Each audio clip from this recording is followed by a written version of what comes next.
Candidates for the Legislative District 30. I'm Nicole Key with the League of Women Voters, and I will be your moderator. This candidate forum has been organized by the League of Women Voters of Bismarck-Mandan, the Bismarck Tribune, and is co-sponsored by Dakota Media Access. The League of Women Voters is a nonpartisan organization that promotes the informed participation of all citizens in their government. The League does not endorse or oppose candidates or political parties. All 6 candidates for North Dakota's Legislative District 30 have joined us here tonight. They are Ron Carlisle, Nancy Guy, I'm sorry, you're out of order of who you actually are, Diane Larson, yes. Mike Nathy, Tom Decker, Nancy Guy, and Daphne Gorbani. The audience is invited to submit questions using the index cards provided to you. Viewers at home can phone in questions by calling 355-1312 between now and 6:45 p.m. tonight only. That's Wednesday, October 17th. That number again is 355-1312. This is intended to be a respectful exchange of ideas. Our purpose this evening is to provide voters with information about the candidates and their positions on issues that affect the people of District 30. Now, let's meet our candidates. You will each have 90 seconds to introduce yourself and tell us why you are seeking election to North Dakota's Legislative District 30. Ron, we'll begin with you. Okay, thank you very much. First thing I'd like to do is thank the League for putting on the forum. I enjoy exchange, and in North Dakota, I like that word. It's people to people. Why I'm running, right now I have about 5 reasons right now. Of course, there's others, but the oil patch, the needs, including infrastructure, impact grants needs, and anything that has to do with oil. The governor has a couple of proposals already out there involving over $1 billion in road construction. I think we'll be modifying some of that and may even enhancing it. I'm running on flood control issues, special session in the Senate. We had a 9-county consortium. We put together some things. There's a couple people at this table, including myself, that went through the flood, so we kind of have a unique perspective on some of the things that may or may not come up. Veterans issues. I'm a veteran. I have talked to other veterans in our area that are heavily involved in some projects, including Major General Spinsonatic. I think there's going to be some things come up with some of our returning veterans we may have to look at and enhance. State employees pension, we have 3,700 state employees and their families here in Bismarck area, and I'm certainly going to look at that pension and meet their needs. Property tax relief, of course, there's about a dozen proposals out there right now. I'm leaning toward enhanced school and either eliminating or reducing the state income tax, and thank you. Mrs. Larson. Hi, I'm Diane Larson, and I'm a Republican running for the House of Representatives. I've been married to my husband, Greg, for 42 years. We have 2 daughters, 2 sons-in-laws, 2 grandsons, and 2 granddaughters. In 1989, I served just one term in the legislature because I didn't realize how much time it was going to take. And we still had children at home that needed my supervision. And I was beginning my career at the Police Youth Bureau, where I've been now working for 22 years. A couple of legislation bills that I co-sponsored in the session were for service payments for the elderly and disabled, which allowed people to stay in their homes rather than having to go into a nursing home with just a little bit of help. And another one was mandatory sentencing for drug dealers, because too many drug dealers were being let go to go back and sell their drugs. I was encouraged to run for the legislature this year, and if I'm elected, I will be a voice for family values and keeping our growing community safe and prosperous. Thank you. Mr. Nathy. Thank you, Nicole. I'd like to also thank the League for putting this on tonight. My name is Mike Nathy. My wife Karen and I have 3 kids. I am the founder and owner of Bismarck Funeral Home. I'm moved here in 1995 against the tide of out-migration at that time, which is far different than today. And have owned the funeral home almost 18 years going on that now. So I ran in 2008 for really one purpose, to help then return the surplus, probably small in comparison to today's number, back to the people through property tax relief, through tax relief in general. And looking to do that again the same here in the upcoming session if I should be elected. So looking to help, again, provide property tax relief, income tax relief, to help really manage the state's prosperity.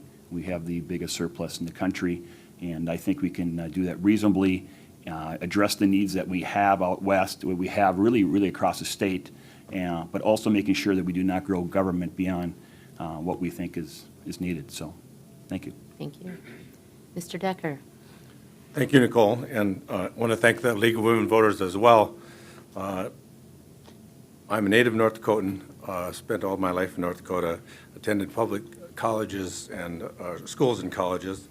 I'm retired from 40 years in public education, including 19 years as a director of school finance for the Department of Public Instruction. In one capacity or another, I've worked with the legislature since 1978 and led the legislative efforts of the department for 15 years. I'm married to my wife Anita for 44 years. We have 2 sons and 6 grandchildren. I have a big interest in education because I'm retired from education, but because my grandchildren are renewing my interest. North Dakota is headed into, I believe, a new era. We're finally relatively wealthy. That's not been part of North Dakota's history, so I think that opens a lot of opportunities, and that's really one of the reasons why I'm running. I also think that we need balance at the legislature, that we need both parties strongly represented in order to have the full discussion about the issues that we're facing. The oil boom is great for North Dakota, but it hasn't helped everybody.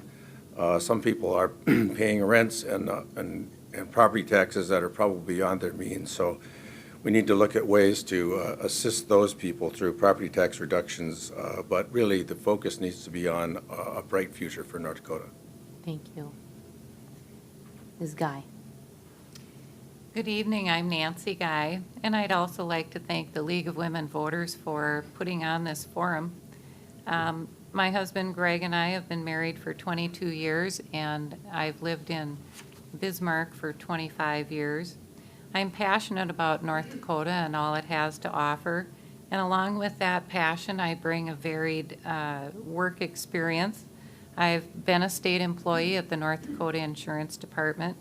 I've worked as a software developer for a large multinational corporation, and I've owned my own successful startup business. Currently, I'm the operations director at a local nonprofit agency. I'm stepping up to run because I think the current administration and the legislature has lagged behind in addressing issues that come along with the energy boom and our diverse and dynamic economy. And I want to roll up my sleeves and get in there and make a difference. Now, we know that we need a lot of investments in our infrastructure, but I think there is one area of investment that we have neglected, and that's investment in our human capital. Investments like Head Start and pre-kindergarten education, Medicaid for pregnant women, earned income tax credits, and the list really just goes on and on.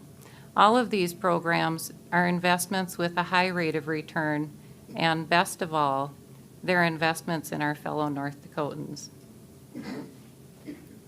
Thank you. And Dr. Gorbani. Good evening, and thank you also to our sponsors. This is a lovely opportunity, of course, to express to my fellow citizens and to my fellow candidates why I'm running for this office. I'm still working, actually, full-time. I'm divorced. I have a daughter and a son-in-law who live in Utah. And, of course, it is always at the edge of my mind to try to get them to come back to North Dakota. And so I really think that my candidacy is involved really in quality of life issues. I share that with Diane. I also have an elderly mother who will be 90 next May.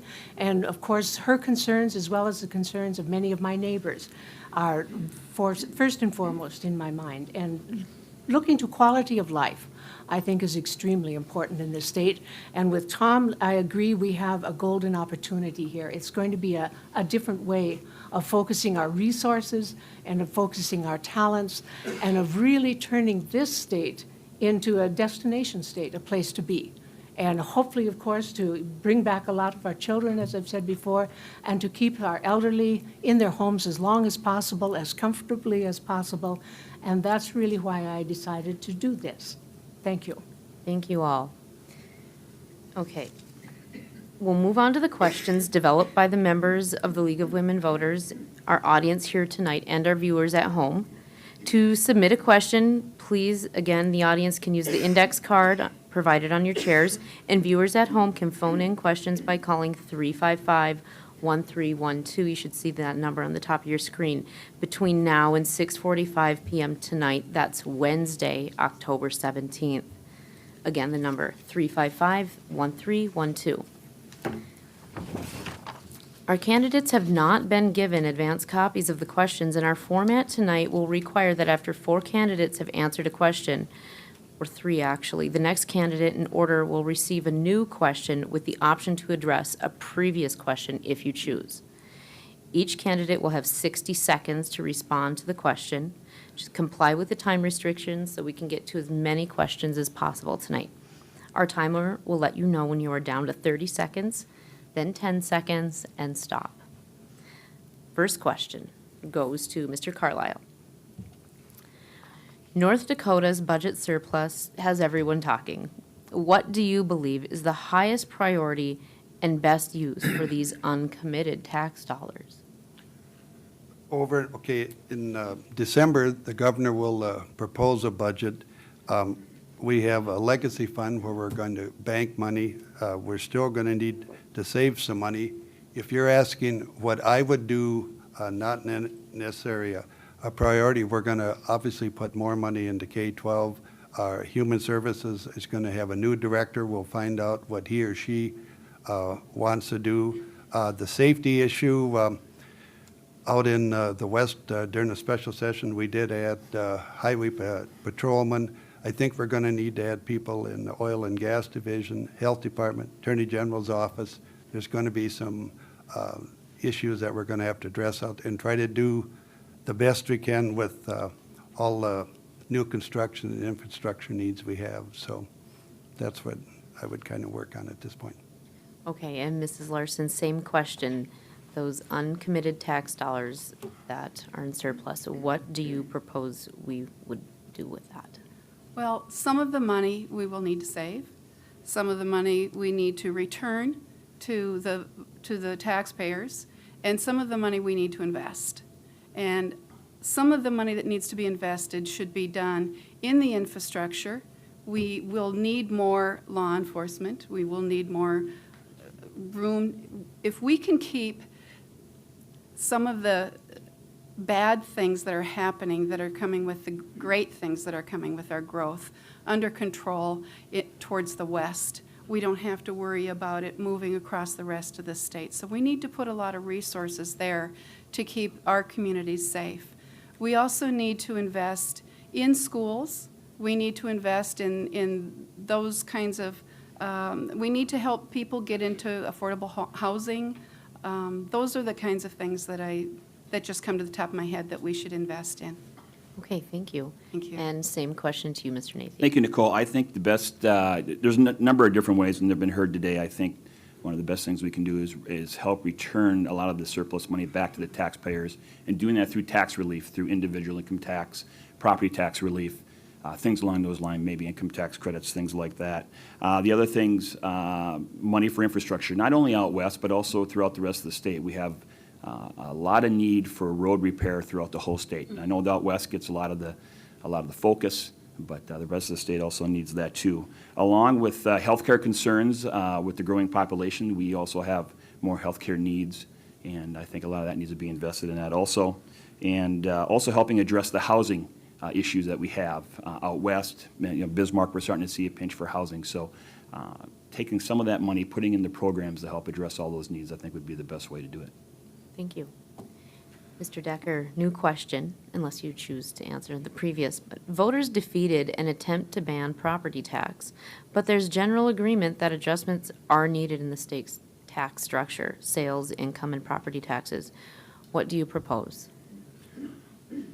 There is a need, and I'm happy that the voters of North Dakota kept property tax. It's a good, stable income source for a lot of local activities, particularly education, law enforcement. But we can and should reduce property taxes, and I would propose that we do that by exempting the first $100,000 of value on a house to give that tax break to those who are now struggling most with the property tax. I think that the suggestion that we take clothes, exempt clothes from the sales tax has possibilities. That's another area where people with fiscal problems, low incomes would benefit greatly. We also should use some of that budget surplus to provide incentives for certain kinds of things. For example, we need to expand our capacity in oil refining. Thank you.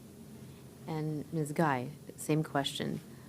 Voters attempted to attempt the property tax, but there's a general agreement that adjustments are needed. What do you propose? Well, I'm also really pleased that Measure 2 is defeated. I think it sent a message loud and clear to the legislature and to candidates that we really do need some property tax reform. As that oil boom population rolls eastward, it's approaching Bismarck, and we're already seeing housing prices, jump because there's a shortage in housing, and apartment rents are rising. So of course, when your property values raise, your property taxes will follow. So I think that the plan to take $100,000 off the true and full value of your property is a good one. And in Bismarck, that would save property owners up to $1,422 a year on their taxes. And that's quite significant.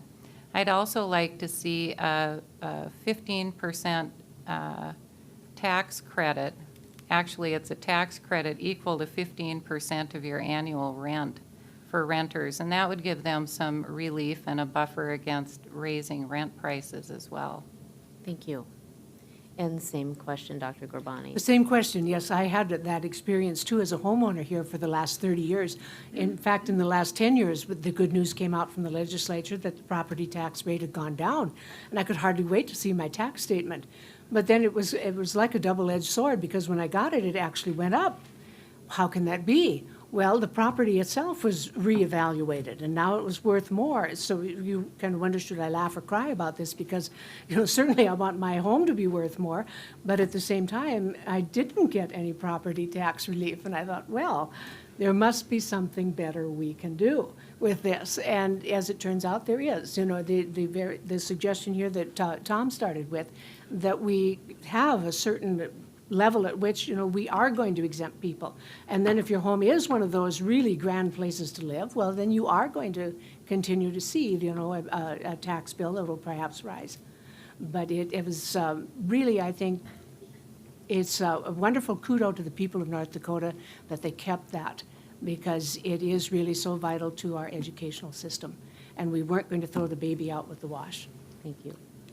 No, ma'am, Nicole. can I respond now? You said if I picked that question, I could comment, is that Right, correct? right.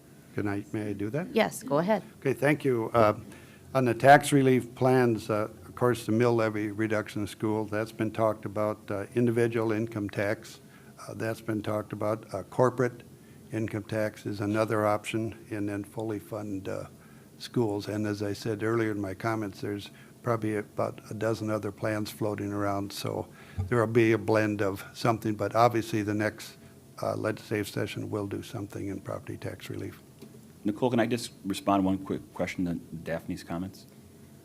You're supposed to take your turn. Okay. She has another okay. question to All ask, right. and then you can pick or do both. Right. Okay. Right, okay. All right. So let's go back and have Diane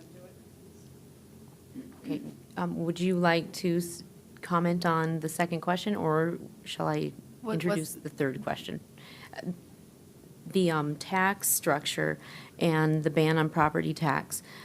there's a general agreement that adjustments are needed, but that was question 2. I will read question 3 and let you. That doesn't matter. I can answer that question. I can talk about the tax, the property tax. Okay. That's fine.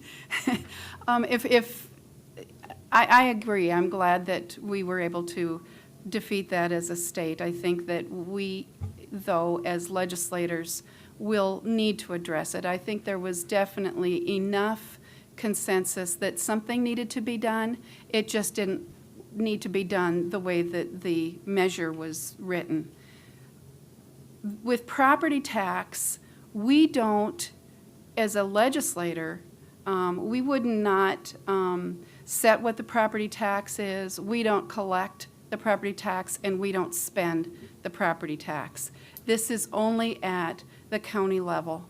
And so all we can do at the state level is try to provide some other relief for some of those things that are being funded by property taxes currently. And that's the best way that we can try to impact that, is at the state level. Okay, thank you. Thank you.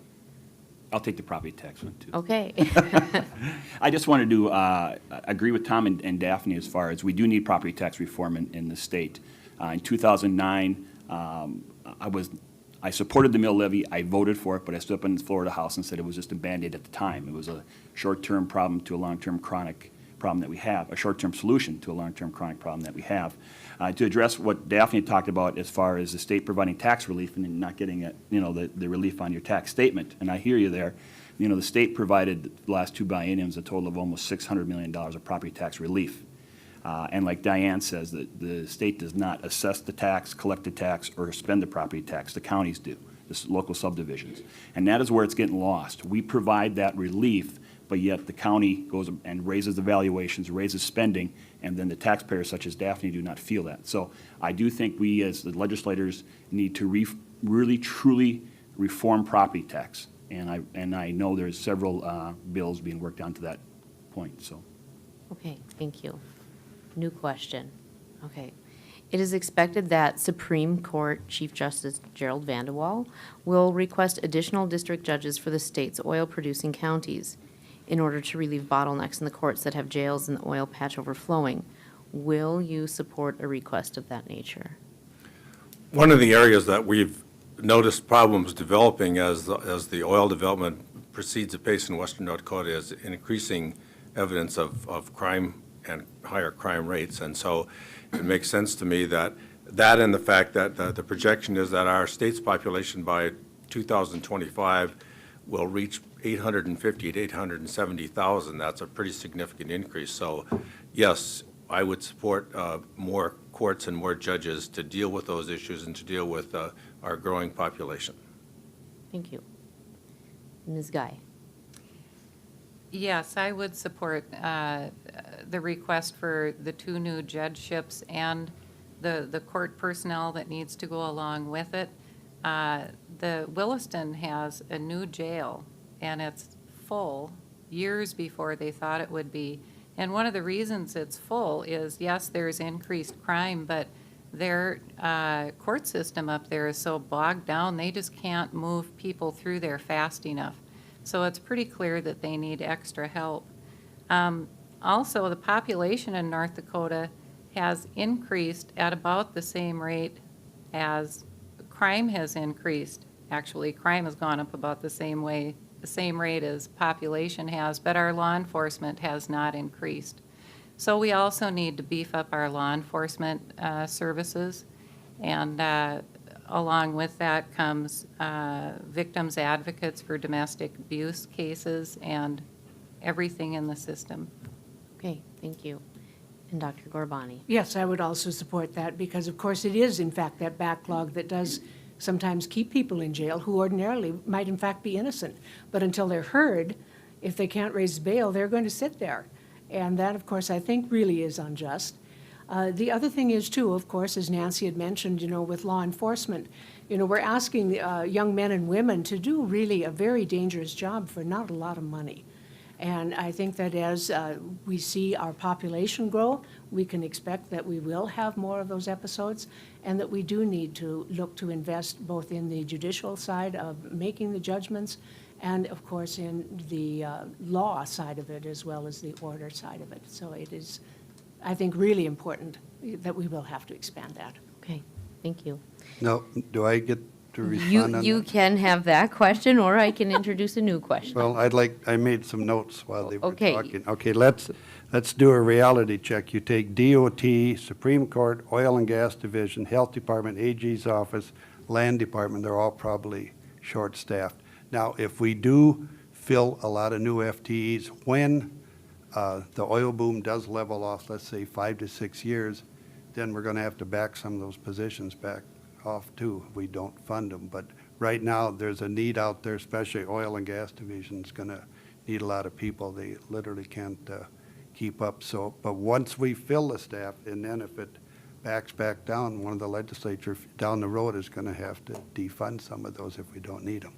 Thank you. Okay, thank you. Mrs. Larson, I will introduce a new question, and you may choose to answer a former question. All right, thank you. North Dakotans have watched oil development industrialize the western third of the state as companies have begun to tap the Bakken Formation, as we've been discussing. Is the state doing enough to protect the public and private environment in the oil patch? Well, I think some of that spills over to the last question, protecting the public environment. I was talking to the chief of police just last week, and he told me that our typical rate of increase in crime is 2.5% a year. Last year, it increased 11%. And that is what we're feeling in Bismarck. I know that the western part of the state is even more impacted than we are. So yes, I would be supporting judges and staff. We still need to look out for due process for people. And so that is something that I would be supporting. I think it's something that we need. Thank you. Okay, thank you. Yeah, I also would support that. I was on a legislative tour back in June for 2 days, and we not only talked to the oil industry, we talked to local officials in the healthcare and the schools and county commissioners and such. And it's growing out there. They're going through a lot of growing pains, and they do need more law enforcement. It's like a business. The bigger your business gets, the more you need to invest in the things to keep your business going at that size. And those are things we need to take a good hard look at out west. They have a lot of needs, and I think the protection of the public is definitely one of them that will get a high priority next session. Okay, thank you. Mr. Decker, we've been talking about the environment of law, and also I think this question is asking or mentioned in regard to the natural environment that the oil formation has kind of tapped into. Do you think the state is doing enough to protect that environment? I'm happy to speak to that. I'm a native of the Badlands just west of Roosevelt Park in western North Dakota, and I love the Badlands, and I love the uniqueness about that part of North Dakota. And I think we need to be vigilant that over the course of this oil development, whether it's 5 years or 30 years, that North Dakota and its wonderful Badlands remain as close to the same as physically possible to make that happen with this heavy level of industrial activity. Thank you. Ms. Guy, same question. I would agree with Tom. I think that we don't have enough inspectors in, for example, the health department, also in the oil and gas division, to be out there enforcing the regulations that we do have in place right now. We had problems a year ago with flooding in some of these open pits. Companies had warning and they weren't ready for it.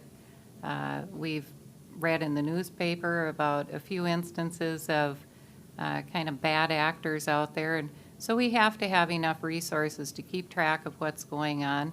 We don't have enough truck regulatory personnel out there to be watching the truckloads and make sure the trucks are running safely. And so I do think that we can put some more resources towards those issues.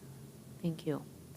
Same question, Dr. My take Glavine. on that with the environmental piece also, of course, reflects a lot of Tom's. I was born and raised in Beach, North Dakota, and I go out there at least twice a month to visit my elderly mother, and I do look up the valley, and if we have had a quiet day, not like today, of course, but a quiet day where there's been no wind, you can see the smog in the air. And while I don't believe that it is life-threatening, it could be. And I really also think, though, that as a lifelong educator, the answer to it is education, is research. We can clean that up.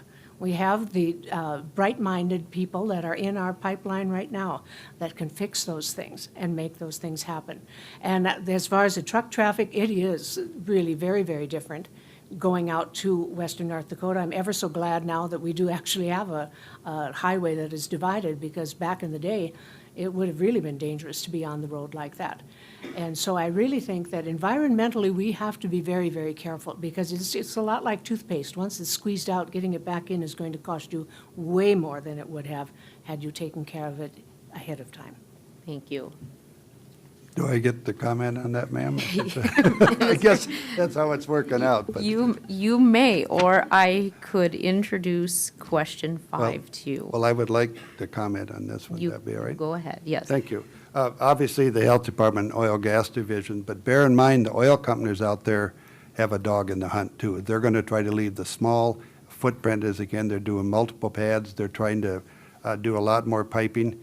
And if we want to do something out there that probably hasn't been talked about tonight, let's look at putting a couple new parks out west. Okay? Thank you. New question? Okay. Right. Okay. North Dakotans repeatedly were told this past year that state government was playing catch-up with the oil boom. Do you have any concerns about staffing levels in key departments related to oil and gas exploration and production, or the resulting social and economic spin-off? It's a long part question. It is a long question. Yeah. Would you mind repeating it? I will. Do you have any concerns about staffing levels in key departments related to oil and gas exploration, or resulting social and economic spin-off? Okay, so this is basically a staffing question. I do think that throughout our state, as we're growing in population, we are going to need more people to take care of the needs. Some of those are going to be social services needs. We're going to need to add staff for those concerns. Some of those are going to be regulatory people. I know that, for example, DOT, I have a friend that works there, and she is absolutely overloaded with all of the work, and they simply cannot keep up. And so during this time that we have so many more people and so many more dollars just in this short time, we're definitely going to have to add the people to take care of that catch-up, like you said. Okay, Thank you. thank you. Yeah, I also agree. We, as far as the adequate staffing out there, you know, we not only should invest in Western North Dakota in infrastructure and send send money out there, but we should also send expertise out there from the state. And that means sending more experts out there to help the locals manage their infrastructure needs, help managing housing needs, healthcare needs, social care needs, those sorts of things. So to answer your question, I guess in short, I can see the state adding more people out there. Again, it's like a business. The bigger it gets, the more staff you need to keep it going. And North Dakota's changing. And as Mr. Decker had said, we're going to be growing by leaps and bounds here in the next 10 years. And that also means the state has to grow. But again, we must grow in a very smart fashion on a state level. That doesn't mean we just go out and hire 50 new FTEs and then away we go. I think as we progress along, we do it in a smart way. Thank you. I think it's really important, too, just to follow up on what Diane said so rightfully. When you have people, you know, in a position that are working way too hard, that's a quality of life issue, you know. And if we have people really doing 1.5 times the work that they did, I think we need to have more staff, because that's really going to be very, very detrimental in a lot of ways to people who want to serve the government. North Dakotans have a terrific work ethic, and we just don't want to say, I can't. We will do everything we can, and I think it's really important that we look to that and protect them. And the idea, of course, that we send experts out, I think, is also very important, because there isn't a lot of expertise left in the western counties. I saw them empty out almost to nothing the last time the oil went, and so it is going to be a team effort. Thank you. And we can kind of switch gears here or stick with the oil patch question for you, Mr. Decker. Or we have a question in regard to the university system. Would you like to tackle that? The new chancellor of the university system has said he will request 30 new employees for his office in order to monitor the state's 11 colleges and universities. Will you support this request and other moves to centralize administration of public higher education in the state? Being as fiscally conservative as I tend to be, 30 new staff people sounds like a pretty big increase for one agency. I'm sure that we need to look carefully, as every legislative session does, at what the university system's needs are, but that seems excessive for one session. The university system has had some problems over the last few years. We need to focus on seeing that they're worked out and that we sort of get back on track. But I think 30 new staff positions is probably over the top. Okay, thank you. Ms. Guy? I'd like to see a stronger, more centralized chancellor's office as well. I thought the 30 new employees was kind of a shocking number, so I guess I'd like to see a specific plan for what Chancellor Shervani has for those employees. I think it'd be a pretty tough sell to expand his agency by that many staff members.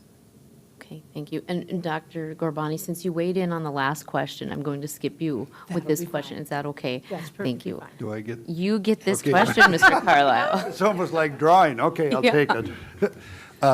The chancellor is asking for the 30 people. If I want to approve the 30 people are coming out of the university system someplace out in the system. One for one if it comes from NDSU, UND, or wherever. In other words, no net new FDEs. The chancellor also, excuse me, has asked for about a 14% increase in the overall university budget. I think that's going to be a tough sell. Thank you. Okay, thank you. New question. I get the new question. Yes. Again. Okay. Okay. I'm going to ask a question from the audience because they are here and they are All right. able to weigh in. One of the new problems hitting our state, according to the Attorney General, is designer or synthetic drugs. What will you do to fight this problem? Well, I am so happy to get that question. I'm sure you are. Because I work at the police department, I work with youth, and I see this problem. And I've even talked with students about this problem. I've even talked with the Attorney General about this problem and what are we going to do to fix this law. I know that what we currently have a law against those designer drugs. There's bath salts which act like a stimulant, and then there's incense that acts like cannabis. These things are completely unsafe. We need to tighten up the laws on this. One of the things that drug court has initiated is what they tell the people that are in drug court, and maybe we could use some language that's sort of like this, that they are not allowed to use synthetic cannabinoids and designer stimulants that may be marketed under false pretenses with the warning not for human consumption. It is not for human consumption. It is dangerous and it's killing kids. We need to fix that law. Thank you. Thank you. I know the Attorney General is working on this issue. I know he was out last week and spoke to it to the committee and also spoke in the press about it, and I wholeheartedly support him. I have a friend of mine who has a business right across the street from one of these places, and he has talked about it for years, not for years, for the last year or so about it. And actually a constituent in our district also has to deal with it, and actually sent us quite a long letter along with photos as far as when they open in the long line of cars and people and kids that are waiting there to go in with $20 in their hand and to buy this substance. So it's a problem, it's a growing problem, and it's something we definitely need to address. I need more information. I don't pretend to be an expert on it, and I look forward to see legislation addressing this problem. Thank you. Mr. Decker, same question. This is an area where the perpetrators are constantly looking for a new way to beat the system. Mm-hmm. So we need to rethink how we pursue this so that we're able to respond to the next new drug before the next legislative session. Okay. And Ms. Guy, I will introduce a new question, or you may choose to weigh in on the last. The U.S. Army Corps of Engineers and the state of North Dakota are in dispute over water rights. The Corps wants to charge users of Lake Sakakawea water for storing it behind Garrison Dam. What can the legislature do to protect North Dakota water rights from being usurped by the Corps? Yeah, I'll take that question. I just was amazed when I read that article in the newspaper.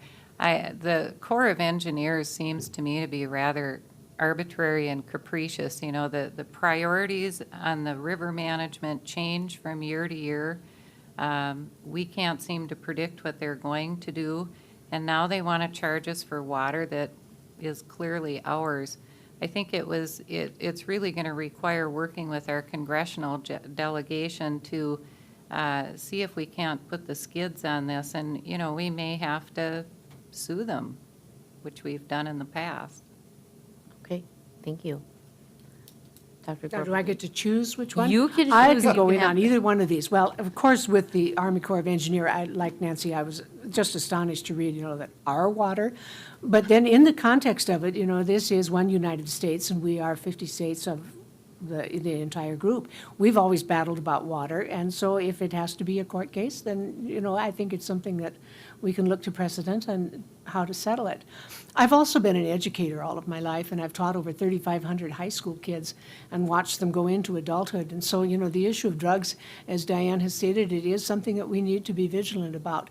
But I do think, as Tom has said too, that it gets to be, can you write enough laws to stay ahead of them? Or do we focus then on what can we do so that we don't have the kids using it in the first place? What can we provide? How can we preempt, even the notion that maybe I should do this? And I really look more toward preventative type things, rather than punitive things afterwards. Again, it's like, keeping the air clean versus cleaning it up once it's been dirty. Thank you. Do I get to draw on? You can have, it's such a tough decision. I'm sure you can weigh in on the others, or I can give you a brand new one. Well, You're I'd up like for a to new just one. comment on the consensus that's going around the table with the Corps and the state. And the way to do that, you work with the Attorney General's office and you fund it. And if he has to sue or defend, you got to give him the resources to do it. We've got a really capable Attorney General who's been down the road before with the feds. And the way I would do it, we put the money in the bank for him and have him ready to go, because as we all agree at this table, it's over the top, let's put it that way, wanting to charge for water. Thank you. And so, Diane, new question to you. What do you feel are the critical elements in the healthcare plan for North Dakota residents? Well, I would like to speak to the water issue, if I may. You may. Thank you. The Pick-Sloan Act that created the dam in the first place was supposed to provide us with commercial and industrial development and with flood protection. And we are entitled to as much water use as what flowed through the state before the dam. We don't use we just use a small fraction of the water that flowed through the state before they put the dam in. If they're going to charge us to store the water for our use, then I believe they're going to have to sue us to get the payment for it, because that is wrong. It is our water. And that one really, especially having been a flood victim and not even back home yet, I definitely wanted to speak to that water issue. Thank you. Thank you. Can I also address the water? Yes, you may. I also support putting money away to defend any lawsuit if they should sue us. We did that with the EPA last session. We put money away if the EPA were to, quite honestly, go around and mess with the fracking that we do here in North Dakota, and there was strong support in the legislature. In this issue, there'd be a lot of support for this, too. When they put the dam up so many years ago, there was promises made, and now the federal government's going back on it and wants to charge us for that water. So I would support, again, funding a defense for that. Okay, thank Thank you. you. New question. New question. North Dakota oil fields flare natural gas at a rate 3 or 4 times higher than rates in other oil-producing states. What, if anything, should the legislature do to reduce this flaring? The national average for flaring is 1 or 2%. In North Dakota, we're up around 30%, so we are flaring a vast amount more gas than should be flared here. We need to put some pressure on the interests that are drilling out there. I understand the first part of the process here is getting enough wells in to tie up the leases, but there needs to be a sort of a change in focus here pretty quickly and get more of that gas into pipelines or captured in some way, shape, or form, or slow down the drilling process until they can actually do that. Okay, thank you. Ms. Guy? I agree with Tom. We're flaring way too much gas. I think we have some creative solutions. Obviously, we can employ pipelines. We can create some rule changes that say, listen, if you're gonna put in a new well, you have a defined period of time to get hooked up to that gas pipeline and stop your flaring. They know they're gonna hit oil when they drill a well, so it shouldn't be a surprise that the gas comes along as well. But then there are some other really creative things I've been hearing about, like portable plants that turn the natural gas into fertilizer and other products. And these are I shouldn't call them little. They're probably about the size of a semi-trailer, but they can be moved from one well site to another. So I think those are all options we should explore. Thank you. Having just been out to beach last weekend and seeing 3 of them flaring on my trip, it's alarming to see that, because it is so wasteful, first of all. And you think, we are constantly yelling in this country about being short of energy, and yet you see it just vanishing into thin air. And we can, I think, as a people, demand of the oil companies. Either you get it under control in X amount of time, or we'll start laying the fines down until you start to notice those fines, and then you will do something about it. Because it is just, in just a philosophical way, so terribly wasteful. Thank you. Okay, Do I get to comment on that? you may. Or do you want to give me a new? No, you can comment on that one. Okay, well, the flare rates are going down, and granted, there's a lot of flaring going on, and the use of pipelines, obviously one. They're building a couple of huge plants out in western North Dakota right now. So, and also the natural gas, there's a lot of natural gas around right now, and the price is very reasonable, but the oil companies are well aware of it, and the pipeline is probably going to be the answer.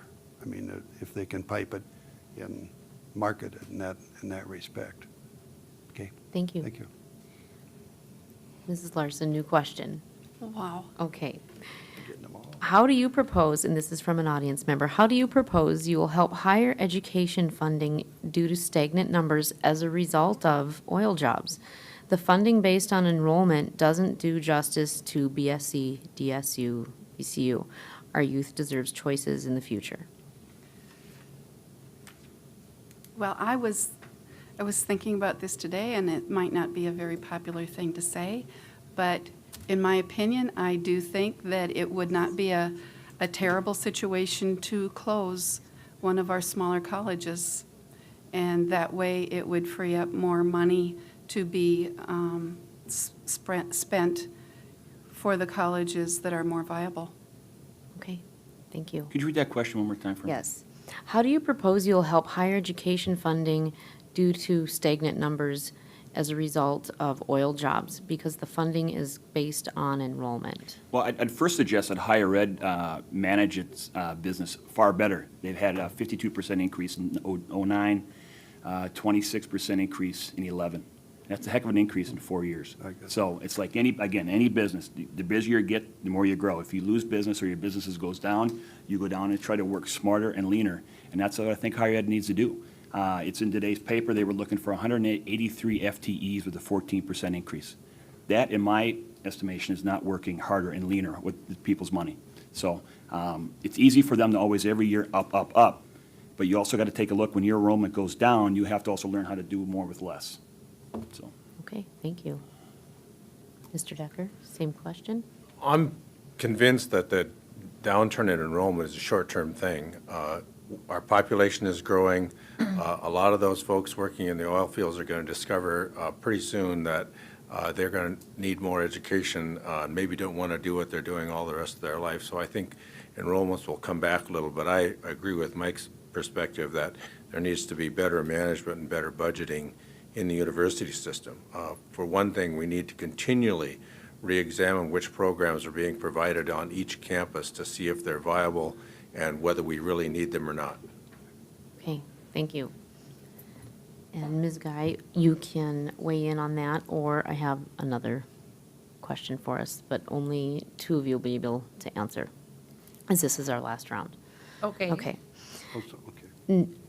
North Dakota has been able to spend nearly $1 billion in improving its transportation infrastructure, mostly in the western third of the state. What kind of level of highway construction funding can you foresee in the upcoming two-year budget? I'll answer that one. Okay. I think it's really hard to say how much we're going to need to spend in this next biennium on the highways.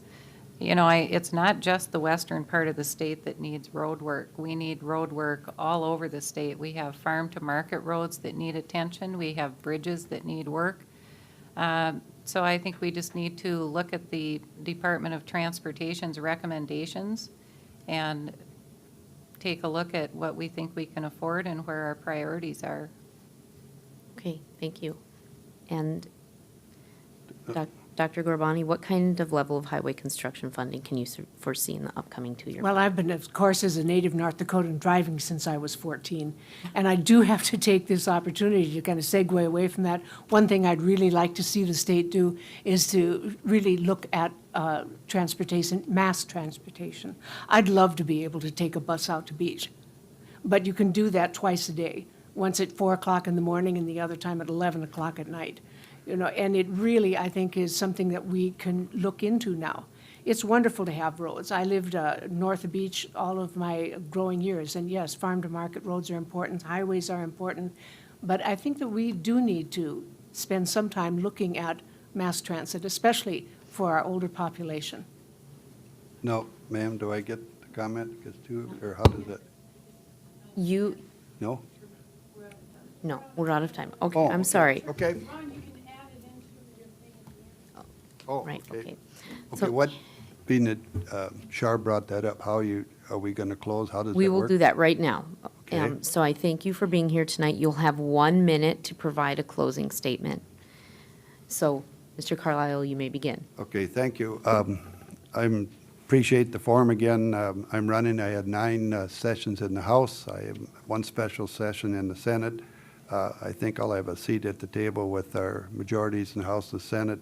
And I worked with the governor back in '93 when I was on appropriations, and he'll have a very full and complete budget. So I'm ready to go to work, and I think I have something to offer, a steady hand. And thank you again. And I do ask for the voters in District 30 for their vote on November 6th. Thank you. Thank you. Mrs. Larson. Thank you, and I would like to thank the League of Women Voters and you, Nicole, for being such a kind moderator. I have to say, as I was going door to door, I had a man ask me, what makes you better than the Democrats? And I know he was expecting some kind of a terrible answer, and I said, I think that they seem like very nice people. There's probably not anything better about us than there is about them. I think that we're all very nice people, and we all probably want to make very good laws. And the only difference is how we think that we should get there. So I also appreciate you being here and being part of the forum too, so that we can talk about some of the things that we have in common and some of the things we have different. And God bless America. Thank you. Thank you. Thanks, Nicole, and thanks, Shar, for all your work for tonight. I appreciate it. So, in the House, I sit on the Industry, Business, and Labor. I sit on Energy and Natural Resources.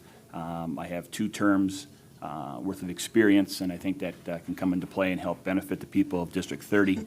I just want to address the issue on funding for the $1 billion out west.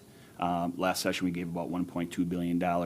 I think we're going to probably see the same level of funding again, financial help along with the expertise help, and work with the people out west to see what best fits them. So, thank you. Thank you. Mr. Decker. And I want to thank you again for the opportunity this evening. As a retired social studies teacher who taught most social studies known to man at one time or another, I want to emphasize the importance of balance in government. We're in a situation now where one party has total control of virtually all aspects of state government.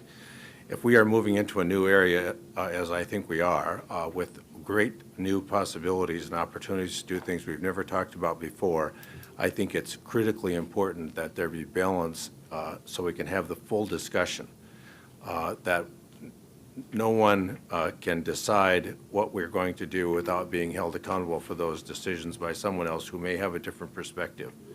I think that will provide the best future as we move forward. So I would ask for your support and your votes from the constituents of District 30.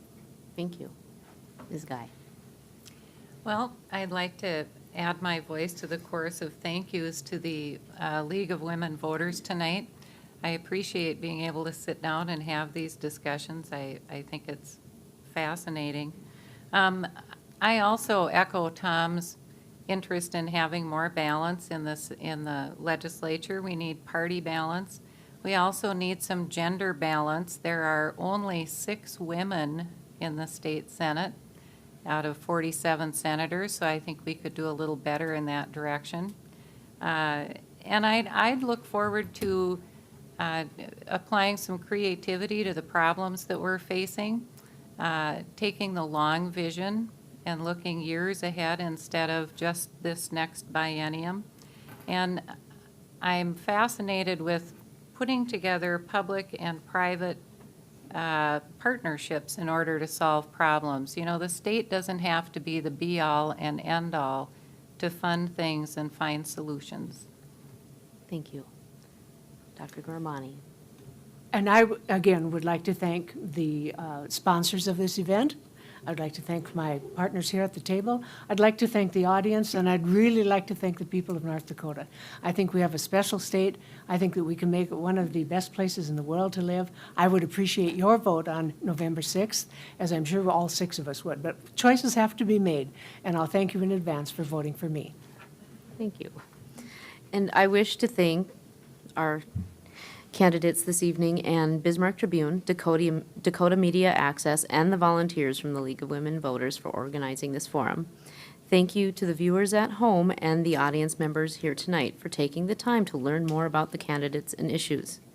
This program will replay several times on Government Access Cable Channel 2 and will be available for online viewing at www.freetv.org in the days leading up to the November 6th election. Before we close this candidate forum, I want to remind you that voting in North Dakota is very simple, and you can find voting information at your county auditor's office and from the office of the North Dakota Secretary of State. Thank you and good night.